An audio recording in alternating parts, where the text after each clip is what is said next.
नमस्कार, India news देख रहे हैं आप और मैं हूं आपके साथ पुनीता सिंह। और इस बुलेटिन में हम बात करने वाले हैं पाकिस्तान की। दरअसल देखिए, पाकिस्तान एक सूबा है और बलूचिस्तान जहां पाक फौज के जुल्मों सितम से जनता काफी परेशान है और बलूचिस्तान की आवाम नारा लगाती है ये जो दहशतगर्दी है उसके पीछे वर्दी है। लेकिन अब बांग्लादेश में भड़क रही हिंसा के पीछे भी पाकिस्तान की फौज ही नजर आ रही है।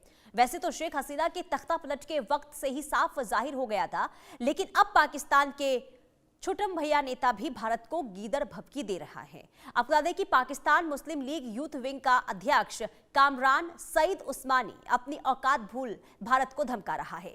पाकिस्तान के साथ बांग्लादेश का झंडा लगाकर वीडियो जारी किया गया और डींगे हाँकते हुए कई बातें कही गई है। और अगर भारत बांग्लादेश पर हमला करता है तो पाकिस्तान की मिसाइलें तैयार है, ये वीडियो में कहा गया है। पाकिस्तान का इस छुट भैया नेता के बयान से साफ है कि पाक फौज में प्रमुख आसिम मुनीर बांग्लादेश में आईएसआई का ढाका सेल बनाकर भारत के खिलाफ बड़ी साजिश रच रहे हैं। खबर यह भी है कि बांग्लादेश सरकार के मुख्य सलाहकार मोहम्मद यूनूस के ऊपर भी तख्ता पलट का खतरा मंडरा रहा है।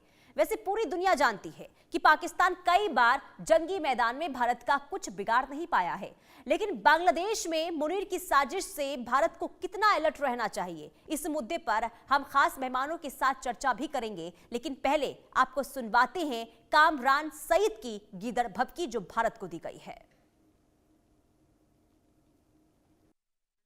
और मैं अपने बांग्लादेशी बहन भाइयों को कहना चाहता हूं कि हम आपके साथ खड़े हैं। पाकिस्तानी अवाम, पाकिस्तान और पाकिस्तानी फौज आपके साथ खड़ी है।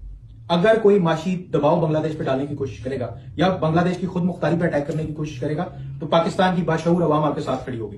अब मैं ब्राह्मण साम्राज्य को बड़ा एक क्लियर मैसेज देना चाहता हूं कि अगर अब किसी ने मेरी निगाह उठा के बांग्लादेश की तरफ देखा ना तो पाकिस्तानी अवाम, पाकिस्तानी फौज और हमारे मिसाइल आपसे दूर नहीं है। तो सुना आपने किस तरीके से भारत को धमकाया जा रहा है। आइए हम आपको ग्राफिक्स के जरिए विस्तार से बताते हैं आखिर कहा क्या गया है। दरअसल देखिए, जिस तरीके से एक के बाद एक बयान सामने आ रहे हैं उसके कई मायने हैं। अब देखिए, भारत बांग्लादेश पर हमला करेगा तो उसका अंजाम भुगतना पड़ेगा, ये कहा गया। भारत ने हमला किया तो पाकिस्तान फौज एक्शन लेगी, इस तरीके से बयान दिए गए हैं, भभकी दी गई है भारत को। पाकिस्तानी मिसाइल भारत से दूर नहीं है, ये तक कह दिया गया। ऑपरेशन बुनियान और अल मरसूस दोबारा से शुरू कर देंगे, ये कहा गया है, ये धमकी दी गई है। बांग्लादेशी आवाम के साथ पाकिस्तान खड़ा है, यानी कि यहां पर देखिए किस तरीके से हमदर्दी बांग्लादेश के खिलाफ पाकिस्तान जताता हुआ नजर आ रहा है। पाकिस्तान बांग्लादेश का झंडा लगाकर वीडियो जारी किया गया है। ये वही पाकिस्तान है, वही पाकिस्तान है जब कभी जुल्म किया जाता था बांग्लादेश के ऊपर पाकिस्तान की ओर से। बांग्लादेश को किसी देश की कॉलोनी नहीं बनने दूंगा, ये तक कहा गया है। बांग्लादेश के अंदर जिस तरीके से स्थिति बनी हुई है ये अब कबूल नहीं होगा। बांग्लादेश को किसी का गुलाम नहीं बनने दूंगा, ये बयान सामने आया। और वैसे आपको ये बता दें कि ये जो भभकी दी गई है सईद उस्मानी की ओर से, ये कोई पहली बार नहीं है। ऐसे बयान कई दफा कई नेताओं की तरफ से सामने आ चुके हैं। शेख हसीना की तख्तापलट के पीछे क्या वजह रही है, बांग्लादेश हिंसा के पीछे मुनीर है, ऐसा सवाल लगातार उठता रहा है। और क्यों ऐसा कहा जा रहा है वो भी आपको समझा देते हैं। दरअसल 2024 में दोनों देशों के बीच सैन्य समझौता हुआ था और इसी के साथ ही पाक फौज ने फरवरी में बांग्लादेश सेना को ट्रेनिंग भी दी थी, ट्रेनिंग वहां पर दी गई थी। और इसी के साथ आपको यह बता दें कि आईएसआई प्रमुख ढाका पहुंचे और भारत विरोधी गतिविधियां इसके बाद काफी बढ़ गई है। और इसलिए कहा जा रहा है कि वहां पर ढाका सेल के नाम से जिस तरीके से वहां पर पाकिस्तान की ओर से जो भारत विरोधी तमाम चीजें हो रही है, इसके पीछे पाकिस्तान का हाथ है। 1971 से पहले का पूर्वी पाकिस्तान बनाने की योजना पर भी यहां पर लगातार काम हो रहा है। और इसी के साथ आपको ये बता दें कि बांग्लादेश को भारत विरोधी अभियानों का केंद्र बनाना इसका सीधे तौर पर मकसद अब नजर आ रहा है। लेकिन बांग्लादेश हिंसा से आखिर पाक को क्या फायदा होगा, आखिर पाक ये क्यों कदम उठा रहा है, पाकिस्तान की आखिर मंशा क्या है वो भी समझ लीजिए। देखिए, मुनीर अगर प्लान में कामयाब हुए, अगर इस प्लान में कामयाब हो जाते हैं तो बांग्लादेश में हथियारों की बाढ़ लाने का रास्ता सीधे तौर पर खुल जाएगा। और इसी के साथ ही बांग्लादेश में भारत के बड़े हिस्से को अस्थिर करने की भी कोशिश शुरू हो जाएगी। यानी कि बांग्लादेश के जरिए अब भारत में अशांति फैलाने की कोशिश, रोहिंग्या शरणार्थियों को लालच देकर आतंक फैलाया जाएगा। यानी कि रोहिंग्या शरणार्थियों को तैयार किया जाएगा, भारत विरोधी में शामिल किया जाएगा। म्यांमार भारत के पूर्वोत्तर में आतंक बढ़ाने की कोशिश सीधे तौर पर पाकिस्तान की होगी। यानी कि जब खुद से नहीं बन पाया तो अब बांग्लादेश के साथ मिलकर ये तमाम चीजें करता हुआ पाकिस्तान नजर आएगा। और लेकिन क्या इसमें सफल हो पाएगा ये तो बाद में पता चल पाएगा। लेकिन आपको ये बता दे कि भारत इस वक्त मुंह तोड़ जवाब हर मोर्चे पर पाकिस्तान को दे रहा है, लेकिन पाकिस्तान अपनी हरकतों से बाज नहीं आ रहा है। हमारे साथ मेहमान भी जुड़ चुके हैं, मेजर जनरल पीके सहगल डिफेंस एक्सपर्ट के तौर पर, और अरविंद तेजावत विदेश मामलों के जानकार भी हमारे साथ जुड़ चुके हैं। बहुत स्वागत है आप दोनों का सर इस चर्चा में। सबसे पहले मैं आपके पास आऊंगी मेजर जनरल पीके सहगल सर, ये जो हरकत आप देख रहे हैं पाकिस्तान की, जो स्थितियां बांग्लादेश में बनी है, ये तो अब साफ हो रहा है, एक्सपोज हो गया है पाकिस्तान किसके पीछे सीधे तौर पर पाकिस्तान का हाथ है। लेकिन जो मंसूबा सामने आ रहा है इसे किस तरीके से देखा जाए, क्या करना चाहता है पाकिस्तान?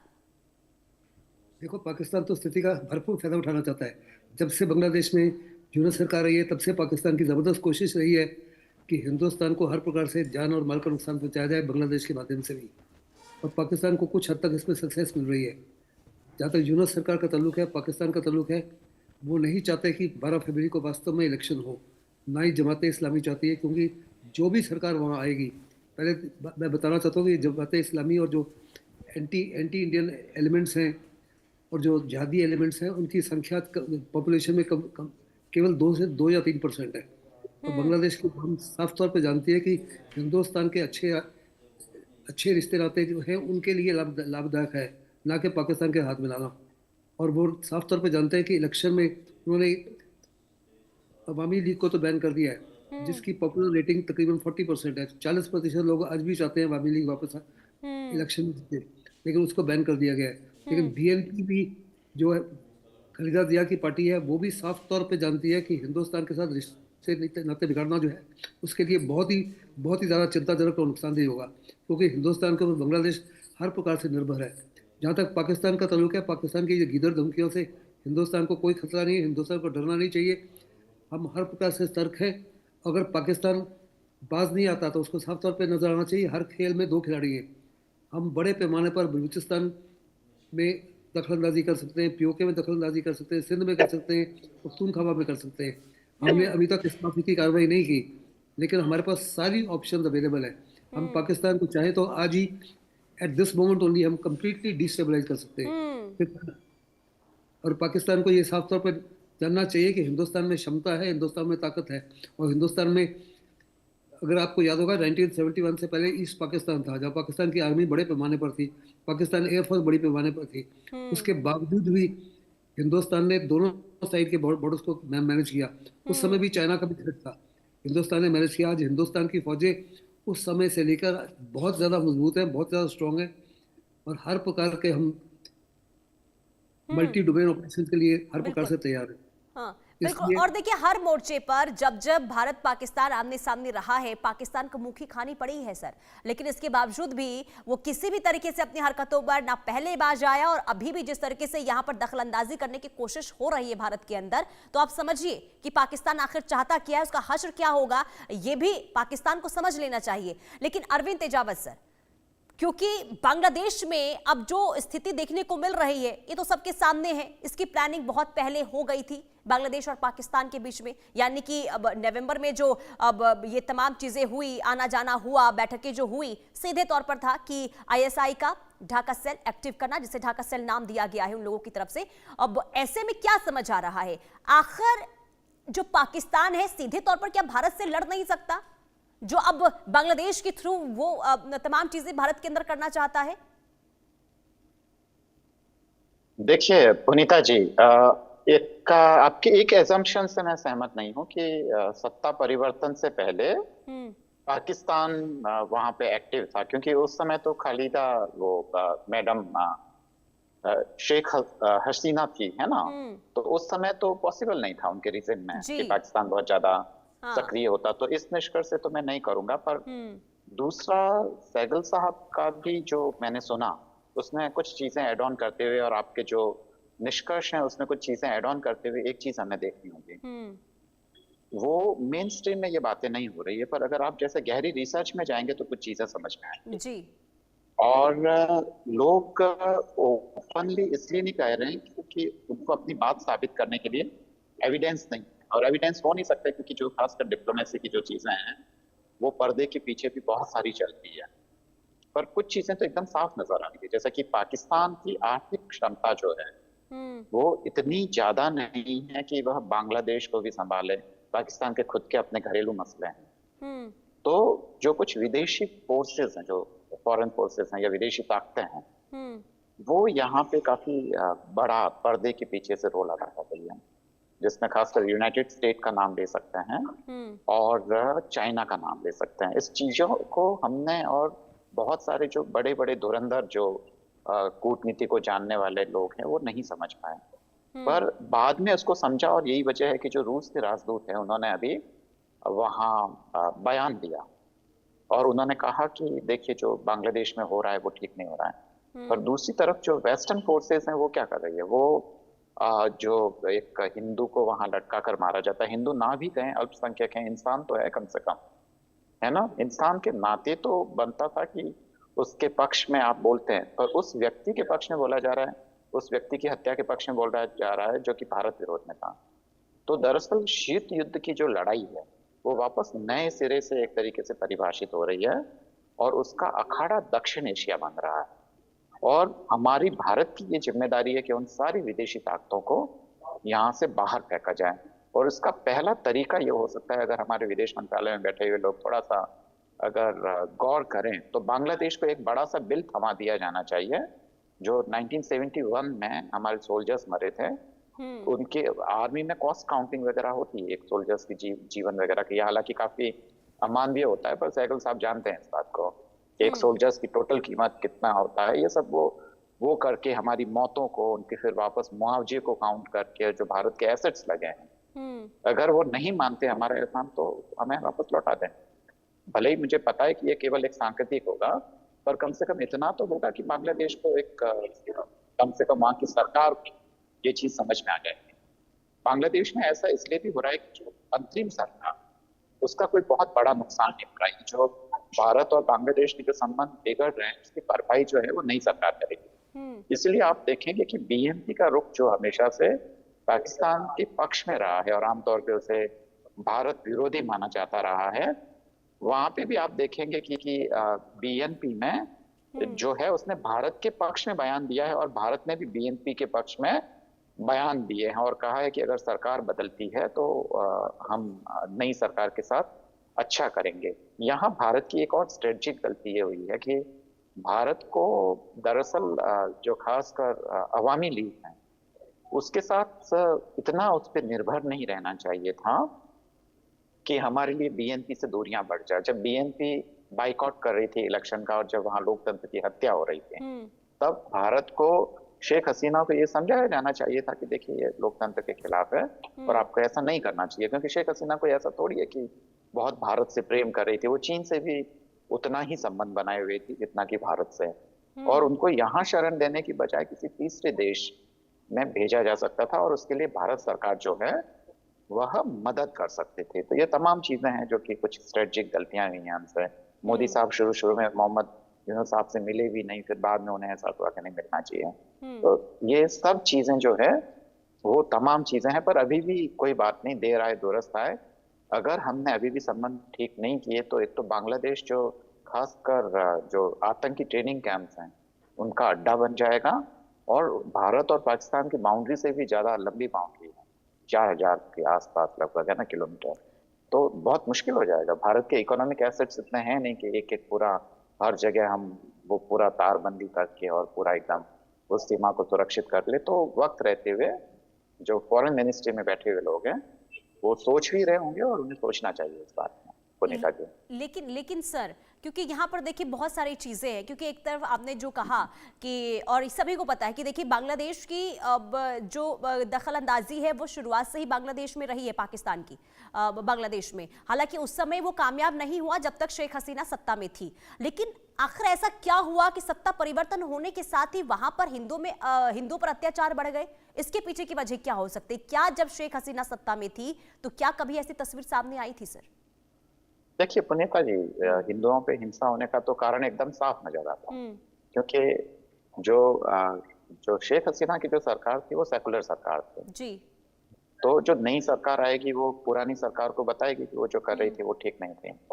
तो थीसिस का जब तक एंटीथीसिस तैयार नहीं होगा तब तक वो अपने आप को जस्टिफाई कैसे करेंगे। तो उनको वो सारे काम वो करने थे जो शेख हसीना सरकार कर रही थी, तो उसका उल्टा करना था, क्योंकि वो कह रहे थे कि इसी वजह से जो हसीना सरकार है उसके खिलाफ गुस्सा था, तो उल्टा करेगी तो एंटीथेसिस है। तो तभी तो आप देखिए ना कि मैं तो बांग्लादेश कितनी ही बार गया हूँ, मुझे पता है वहाँ के बहुत, और यूनुस साहब के बारे में भी मैं जानता हूँ। तो यूनुस साहब तो पुराने वामपंथी रहे हैं, है ना। वामपंथियों का तो जो जितने भी जो दक्षिणपंथी तरीके से जो जो रिलीजियस जो पॉलिटिक्स होती है उनसे तो काफी दूर दूर का वास्ता होता है, वो तो रिलीजन को ही नहीं मानते हैं। तो इस हिसाब से तो यूनुस साहब को बिल्कुल ही सेकुलर प्रोग्रेसिव उस टाइप का व्यक्ति होना चाहिए था, पर वो यूनुस साहब की ताकत को हम बहुत ज्यादा बड़ा करके मान रहे हैं। वो कठपुतली है बेसिकली, उनकी ना तो ब्यूरोक्रेसी पे पकड़ रहे हैं, और वो ये दुर्भाग्य है कि वो कट्टरपंथियों के हाथ की कठपुतली बन के रह गए। वो जैसे नचाते हैं कि ये ऐसा करिए तो करिए,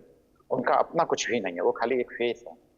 तो यही कारण है कि उनको एक थीसिस की एंटीथेसिस तैयार करनी थी, और यही कारण है कि वो भारतीय हितों के खिलाफ काम कर रहे हैं। दूसरा, जहां तक पाकिस्तान के बारे में आपने वापस कहा, मैं अपनी पुरानी बात को ही वापस दोहराना चाहता हूँ कि पाकिस्तान की व्यक्तिगत या एक अकेले देश के रूप में इसकी इतनी ताकत नहीं, न उसमें आर्थिक संसाधन है, कहीं से पीछे से जरूर सपोर्ट है। ठीक है, पुनीता जी। ठीक है, और इसी का जवाब मैं ले लेती हूँ। पीके सहगल जी, अरविंद तेजावत सर ने देखिए कहा कि सीधे तौर पर पाकिस्तान का हाथ इसमें नहीं हो सकता, तो क्या आप भी इससे एग्री करते हैं? और अगर वाकई नहीं, पुनीता जी, माफ कीजिए, मैंने ऐसा नहीं कहा कि पाकिस्तान का हाथ नहीं हो सकता है। पाकिस्तान का हाथ है। पाकिस्तान का हाथ इसलिए है कि ISI के बहुत सारे लोग गए हैं जी।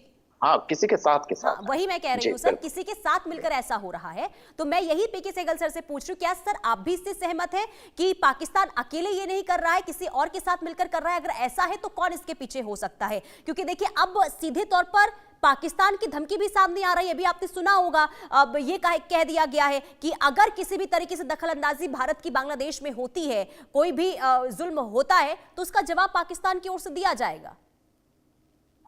देखो, पाकिस्तान की गिदर धमकी है। पाकिस्तान में हिम्मत ही नहीं है, दम ही नहीं है। पाकिस्तान इस समय टूटने के तौर पर है, कंगाल है, बेरोजगारी है, किसी माफी का इंफ्रास्ट्रक्चर नहीं है, किसी माफी का हेल्थ केयर नहीं है, किसी माफी का एजुकेशन नहीं है। हर प्रोविंस में बगावत हो रही है।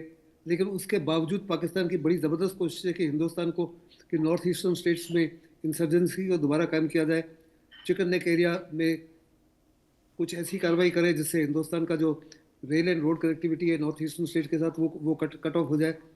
चाइना की सहायता भी उसको मिल रही है इसमें, और अमेरिकन डीप स्टेट की सहायता भी मिल रही है। और जहाँ तक बाकी वेस्टर्न वर्ल्ड है, वो साफ तौर पे देख रहे हैं कि बहुत बड़े पैमाने पर हिंदुओं के खिलाफ कार्रवाई हो रही है। बांग्लादेश में हिंदू टेम्पल बर्बाद कर रहे हैं, लेकिन उन्होंने कम्प्लीटली चुप्पी ठानी हुई है।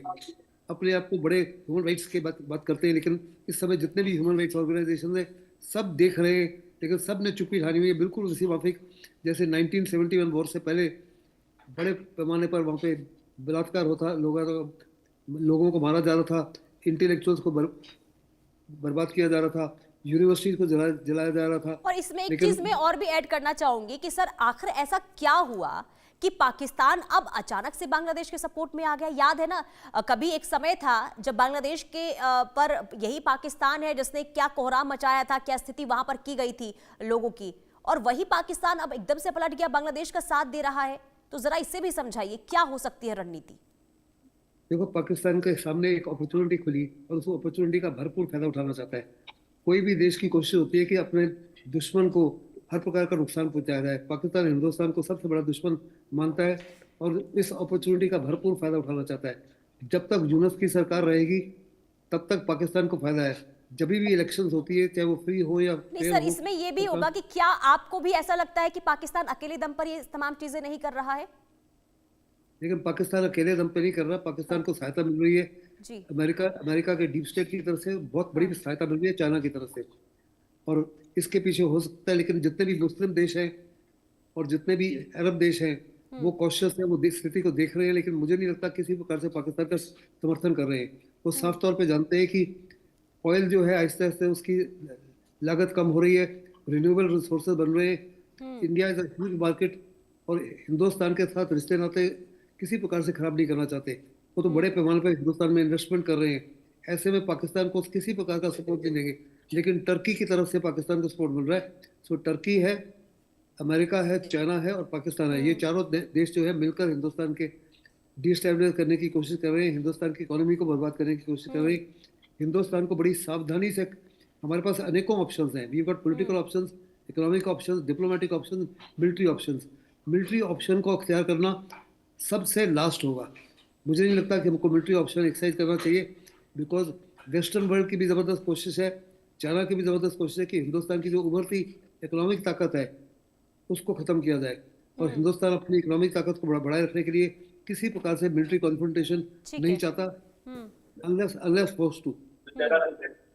ठीक है, लेकिन अरविंद सर जरा ये समझाइए, क्योंकि देखिए हमने देखा है कि बांग्लादेश और भारत का रिश्ता कैसा रहा है, लेकिन अभी कूटनीतिक तौर पर रिश्ते बहुत ज्यादा खराब हो गए हैं, और अगर ऐसे ही हालात रहते हैं तो रिश्ते में बहुत ज्यादा दूरियां आएगी, इसमें कोई शक नहीं है। तो ऐसे में क्या असर आने वाले दिनों में आप देख रहे हैं सर?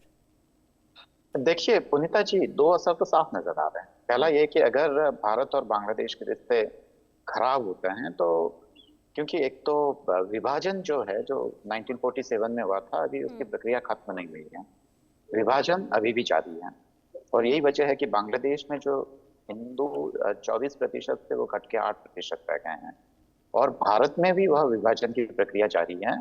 तो हिंदू मुस्लिम अगर वहां बांग्लादेश में होता है तो उसका असर भारत पे भी पड़ता है। आप देख ही रहे होंगे कि बांग्लादेश एम्बेसी को घेर लिया गया था, भारत सरकार ने उनको वो सुरक्षा प्रदान की, तो उसके असर एक तो भारतीय समाज पे होते हैं, इसका कोई दो राय नहीं। एक दूसरा जो सीधा सीधा जो दिख रहा है वो ये है कि वहां पे ट्रेनिंग कैंप अगर शुरू हो जाते हैं जी, तो भारत के लिए एक सिक्योरिटी चैलेंज वापस वहां पे खड़ा हो जाएगा बांग्लादेश की तरफ से। और भारत, और जैसे सहगल साहब ने बिल्कुल ठीक लिखा है, भारत डेवलपमेंट की तरफ देख रहा है, और जो विदेशी ताकतें हैं वो भारत को मजबूत होते हुए देखना नहीं चाहती है। भारत की जनसंख्या है, भारत अगर थोड़ा सा आंतरिक सुधार कर ले, थोड़ा सा पॉलिसीज और कुछ जो पढ़े लिखे लोगों को अगर वह अपने नीति निर्माण में लगा लें, जैसा कि पहले भी हुआ है, हमने हरित क्रांति की है, या हमने खासकर मिसाइल टेक्नोलॉजी में काम किया है, या हमने दुग्ध क्रांति की है, या हमने जो तमाम जो अचीवमेंट्स हासिल किए हैं वो सारे एक्सपर्ट्स लोगों से, और जो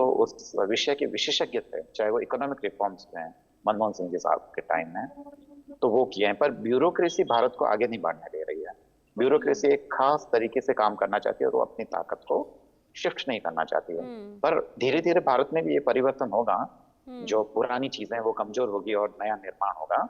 तो ये विदेशी ताकतें ये समझ रही हैं, तो वो भारत को मजबूत होते हुए देखना नहीं चाहती हैं। तो ऐसे में वो हर तरीके से जो चेक और बैलेंस द्वारा जो कर सकती है वो कर रहे हैं। और तुर्की का नाम एकदम ठीक लिया सहगल साहब ने, क्योंकि तुर्की जैसे देश का भी यहाँ दखलंदाजी बढ़ रही है। बांग्लादेश और पाकिस्तान से वो समझौतों की ओर बढ़ रहा है, और इसका कारण है कि भारत आर्मीनिया और जो अजरबैजान के बीच में जो मसले हैं उसमें आर्मीनिया का साथ देते हुए नजर आ रहा है, ताकि तुर्की को एक तरीके का हम चैलेंज दे सकें। तो यहाँ विदेशी ताकतें आ रही है, इन सबको हमें दूर करना है इस पूरे के पूरे दक्षिण एशियाई परिसर से, और जो भारत की जो पुरानी स्थिति थी वो वापस हमें कायम करनी होगी। और भारत के जो अंतर्राष्ट्रीय हित हैं, जो अफ्रीका से लेकर मध्य एशिया तक फैले हुए हैं, उनको हमें मजबूत करना होगा। अभी चाइना को हम काउंटर इसलिए नहीं कर पा रहे हैं कि एक तो बहुत सारे पैसों की कमी से हम लोग, जहाँ उन जितने भी जो फॉरेन नेशंस हैं, जहाँ 1,500 लोग काम कर रहे हैं चाइना नेशन में, भारत में 500 के आसपास काम कर रहे हैं, तो 3 गुना ताकत के साथ चीन एक्सपेंड कर रहा है और भारत उससे 3 गुना कम शक्ति के साथ एक्सपेंड कर रहा है। भारत में क्षमताएं हैं, चाइना में वह उसके जो आंतरिक सिस्टम में वह क्षमताएं नहीं थी, पर उसने क्या है कि आंतरिक रिफॉर्म्स को ठीक करके उसने बहुत तेजी से विकास कर लिया। भारत ने क्या है कि ऊपरी सुधार किया, इसकी वजह से ग्लोबलाइजेशन का उसको ऊपरी फायदा तो मिल गया, पर अंदर के स्तर पर उसको फायदा नहीं मिला। ठीक है, यानी कि हर लिहाज से भारत को, अब माफी के साथ सर आपको यहाँ पर रोकना चाहूंगी, समय की कमी है। बहुत शुक्रिया अरविंद सर और पीके सहगल सर, आपका भी बहुत शुक्रिया इस चर्चा में जुड़ने के लिए। कुल मिलाकर देखिए भारत की मजबूती किस कदर अब विदेशी ताकतों को परेशान कर रही है, और यही वजह है कि भारत के खिलाफ रणनीति अब चारों तरफ से होती हुई, और जरिया इस वक्त किसको बनाया गया है, बांग्लादेश को। रुकते एक छोटे से ब्रेक के लिए, ब्रेक के बाद फौरन हाजिर होंगे कुछ और खबरों के साथ।